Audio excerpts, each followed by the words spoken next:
매일 아침 하나님과 함께 누리는 하늘의 양식, 오늘 만나. 제17장.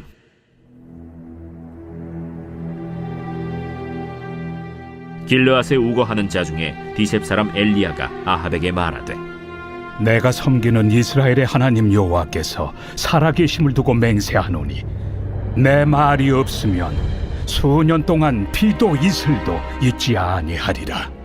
여호와의 말씀이 엘리야에게 임하여 이르시되, 너는 여기서 떠나 동쪽으로 가서 요단 앞 그리 시냇가에 숨고 그 시냇물을 마시라. 내가 까마귀들에게 명령하여 거기서 너를 먹이게 하리라. 그가 여호와의 말씀과 같이 하여 곧 가서 요단 앞 그릿 시냇가에 머물매 까마귀들이 아침에도 떡과 고기를 저녁에도 떡과 고기를 가져왔고 그가 시냇물을 마셨으나 땅에 비가 내리지 아니하므로 얼마 후에 그 시내가 마르니라. 오늘 본문은 하나님께서 엘리야에게 찾아가셔서 말씀하시고 무엇보다 엘리야에게 위로를 주시는 장면입니다. 엘리야는 북이스라엘을 향해서 하나님의 말씀을 전하던 선지자였습니다. 엘리야가 등장하기 이전까지 북이스라엘은 6명의 왕이 바뀌면서 정치적으로 굉장히 혼란한 상황이었죠. 정치적으로 뿐만 아니라 영적으로도 굉장히 혼란스러운 상황임을 우리는 말씀을 통해 알 수 있습니다. 그런 상황에 아합이 이스라엘의 왕으로 올라서게 됩니다. 그런데 아합의 아내였던 이세벨은 바알과 아세라 숭배에 심취해 있었던 사람이었죠. 그렇게 혼란스러운 상황에 엘리야가 찾아와 하나님의 말씀을 전했던 겁니다. 1절에 하나님의 말씀이 등장하죠. 길르앗에 우거하는 자 중에 디셉 사람 엘리야가 아합에게 말하되, 내가 섬기는 이스라엘의 하나님 여호와께서 살아계심을 두고 맹세하노니 내 말이 없으면 수년 동안 비도 이슬도 있지 아니하리라 하니라. 하나님의 말씀이 임하기 전까지 비가 내리지 않는다라는 것이었습니다. 이 선포는 바알과 아세라를 섬기는 자들에게는 굉장히 충격적인 말씀입니다. 왜냐하면 바알과 아세라는 비를 내려주는 풍요의 신이기 때문이죠. 곧 이 말은 바알과 아세라의 무능함을 증거하겠다라는 의미가 담겨 있는 것입니다. 이렇게 이야기했을 때 아합과 이세벨은 굉장히 분노했을 것입니다. 본인들의 정체성과 존재 자체가 부정당하는 느낌이 있기 때문이겠죠. 그래서 아합은 엘리야를 죽이고 싶었습니다. 그렇게 엘리야는 생명의 위협을 느끼게 되죠. 그때 하나님은 엘리야에게 이렇게 명령하셨던 겁니다. 오늘 본문 3절과 4절입니다.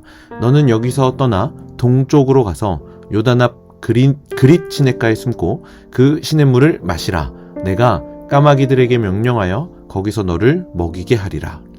요단 앞 그릿 시냇가에 숨어서 지내라는 것이었죠. 그리고 하나님께서는 까마귀들을 통해서 먹을 것을 가져다 주시겠다라고 하셨습니다. 그릿 시냇가는 음식물을 구하기 쉬운 장소가 아니었습니다.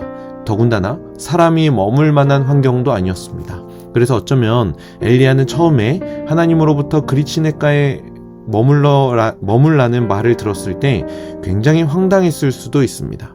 그런데 실제로 하나님은 그런 상황 가운데 놓여져 있던 엘리야에게 까마귀를 통해 음식을 가져다 주셨죠. 6절에 보니까 까마귀들이 아침에도 떡과 고기를, 저녁에도 떡과 고기를 가져왔고 그가 시냇물을 마셨으나, 아침과 저녁에 떡과 고기를 가져다 주셨고 엘리야는 그릿 시냇가의 물을 마시면서 버틸 수 있었습니다.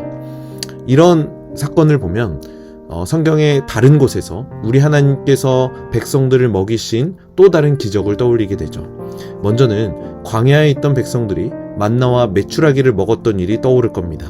더 나아가서 신약으로 와서는 오병이어의 기적을 통해 수많은 사람들을 먹이신 사건이 동시에 떠오르게 되죠.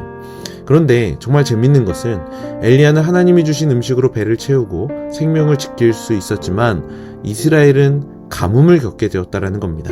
오늘 본문을 조금 더 큰 배경 안에서 살펴보면 하나님이 공급해 주시는 선지자는 풍요로운데 바알과 아세라를 섬기는 자들은 궁핍해지죠.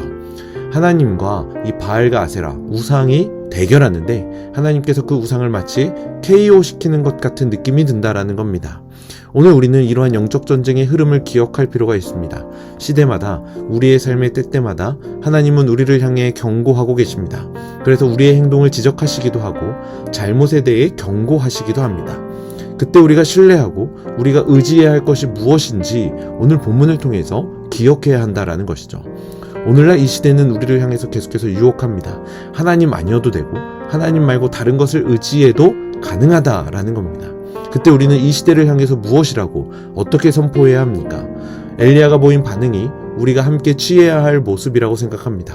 죄와 타협하지 않고 하나님의 말씀에 그저 순종하는 거죠.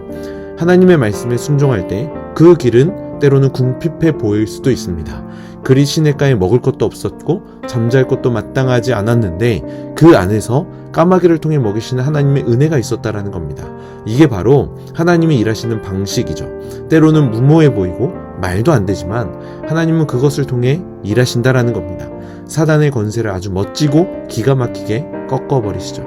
그런데 오늘 본문에 보면 엘리야가 머물던 그릿 시냇가에도 그런 은혜와 희망조차도 점점 사라지는 것처럼 느껴지기도 합니다.